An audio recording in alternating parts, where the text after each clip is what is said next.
As a young man, he was already destined for a career in the NHL when life intervened. Who would have thought that this compact and befreckled young man would one day reinvent the way retailers would market, not only in Canada, but in North America? To entrepreneurs everywhere, he is a Canadian icon. And to those fortunate enough to know him, he is a man of ideas and in every way, an individual driven by values and a commitment to excellence with which he built success for himself and others, brick by brick.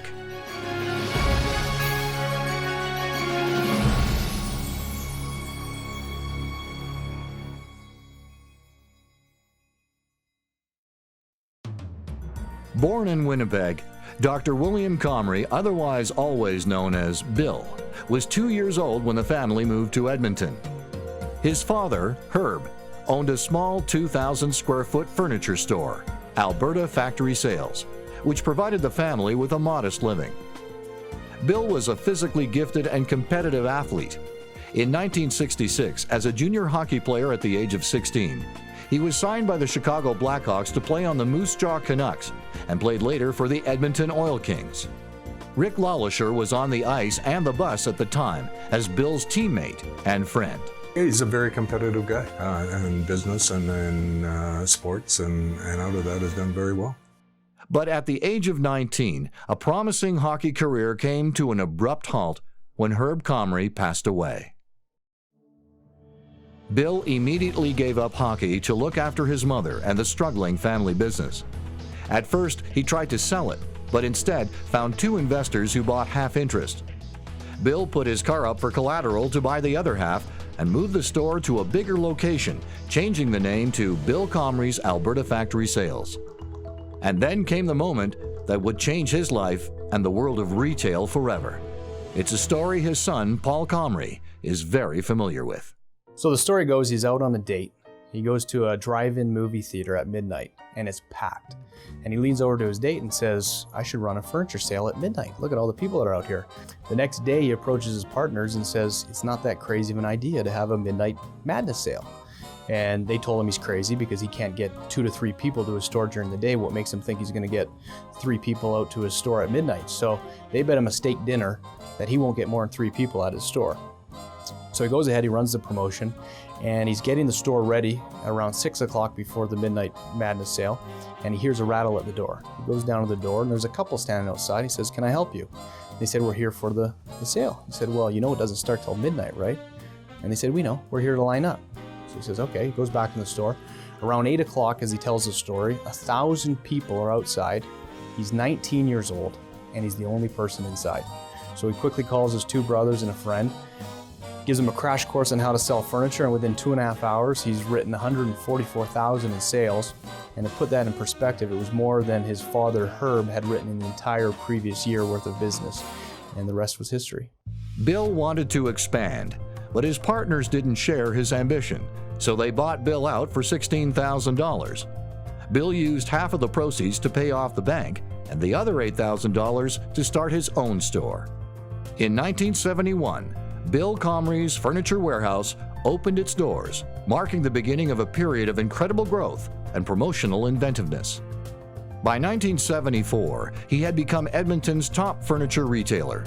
In 1975, he relocated to the large brick building at the north end of downtown and renamed the store first to Comrie's Furniture Warehouse and then to the Brick Warehouse. Sales skyrocketed. Bill introduced same-day delivery. But then he came up with an idea that would change retail forever. He was the first in the world to offer no-interest financing for 6 months and then extended the program to 12 months and 18 months. For 5 years, he remained the only retailer to market this innovative financing program. Since then, it has become a marketing staple in the world for almost every retail category, from furniture to the automotive industry. By 1980, Bill and Teresa, who he had married in 1971, had 3 children, Kathy, Paul, and Mike. And while the brick was expanding rapidly throughout Alberta and into Saskatchewan and Ontario, Bill never lost sight of his commitment as a husband and father. I think his commitment as a father and a husband is unparalleled, and he just never missed any of his kids' activities. I remember him being the only father at my sister's dance recital practices, whether it was my hockey or my brother's hockey. Family's always come first for him, and I think one of the things that really has stuck out with me is the fact that it didn't matter how important of a meeting he was ever in. If one of his kids called him when he was at the office, he would always step out of the meeting and take the call, no matter how simple the question or the advice that we needed. So whether it was school papers, he was always there for us, and it's just family's always come first for him. The story of the Brick's growth throughout the 80s and 90s and into this century is staggering in its scope. When the Brick opened its first 2 stores in Toronto in 1984, they racked up $24 million in sales in the first month alone. Today, the Brick Warehouse Corporation is Canada's largest retailer of furniture, appliances, mattresses, and electronics with over 240 stores, which includes the United Furniture Warehouse banner, 7,000 employees, and sales of over $1.5 billion in 2010. And all TVs and appliances are marked down or clearance priced, no exceptions. Kim Yost spent 13 years with the Brick, eventually becoming president and CEO, working side by side with a man who never stopped having a new idea to make things work better. We're in Taiwan, having just received, I guess what you would want to call it, an inspiration from a trade show where there was an exhibit for office furniture that we had went to. So Bill and Colin had wanted to debrief on this concept that Bill had been working on for months. And because of the trade show that we saw in Taiwan, it really came to hitting him just like a lightning bolt as to what the floor plan should look like, the layout of the store, the concept. Well, while the two of them are chatting and going on about this new concept, I take the opportunity to capture their ideas and thoughts on a napkin. So hence the famous story of Home Show Canada, born from a napkin. With Bill's tenacity and his focus, trust me, when he gets an idea and he puts it into the red file, it's going to get done, and there's just no question about it. Dr. William Comrie stepped down as chairman and CEO of the Brick after taking it public in 2004. As a final gesture, Bill paid bonuses to every one of the over 5,500 employees at the time, with all bonuses paid totaling $45 million. It was his way of saying thank you to the people who had helped him build the Brick Empire. I've never heard of anything this big, this large, and for this many people. I think that it was a one of a kind, and when people heard about it, at first they were shocked, but I think when they heard Bill Comrie's name, they said, yeah, it could be true, it is true. I could see Bill doing something like that.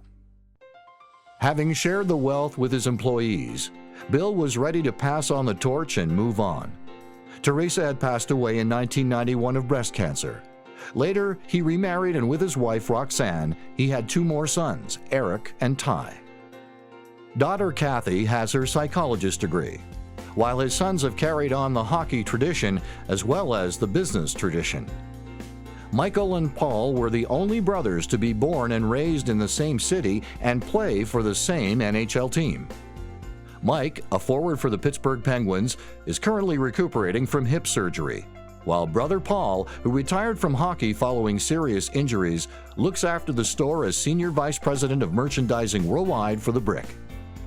Eric, who is 15, was drafted in the first round of the Western Hockey League and was the youngest goalie ever to receive a full scholarship from the University of Denver. He will also represent Alberta in the Canada Winter Games this month. And 13-year-old Ty, who plays hockey in California, is leading all goal scorers as a centerman. Now, Bill prefers to watch his family grow and succeed on their own while continuing to expand his philanthropic commitments. Longtime friend Dennis Erker knows that Bill will never stop applying himself as a father, coach, fundraiser, philanthropist, or businessman. I think it almost comes naturally for him because there's certain principles he believes in, and certainly business, sports, family are very closely intertwined, and he looks at them all, I think, with the same intensity. His is whatever he gets involved in is a commitment without reservation. It's if we're going to do it, we're going to do it all the way and we're going to do it right. From the honorary doctorate he has received from the University of Alberta to the Governor General's Order of Canada, Dr. Bill Comrie's list of accolades is very long. In 1997, he helped raise $14 million for the Stollery Children's Hospital Capital Campaign. Dr. Comrie and his team raised $45 million for the Mazankowski Alberta Heart Institute.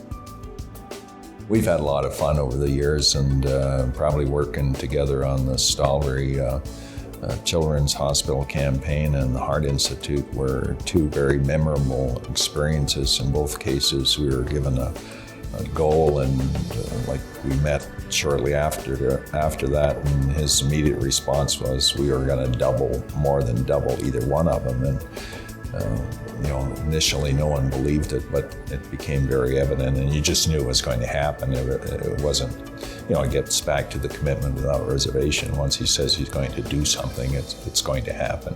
Through the BRICS Super Novice Hockey Tournament, which began in 1991, over 125 players have gone on to enjoy careers in the National Hockey League.